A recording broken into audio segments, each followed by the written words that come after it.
Senior Airman Kathlyn Maple is a cyber transport technician who works for the American Forces Network, or AFN station, at Aviano Air Base, Italy.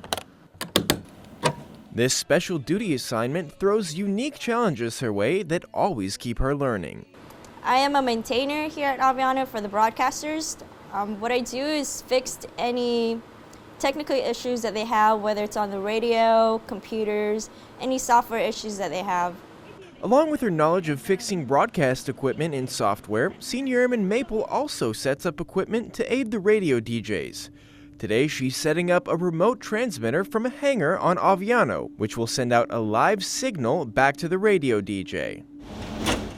And the pressure's on for Airman Maple because today's guests are very popular. Ladies and gentlemen, please rise for the Chairman of the Joint Chiefs of Staff, General Dempsey.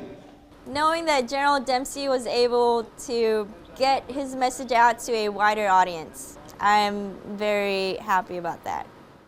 Airman Maple's expert job knowledge gave listeners, not only at Aviano, but all over Europe, the chance to hear General Martin Dempsey's insightful thoughts on the future of the United States military.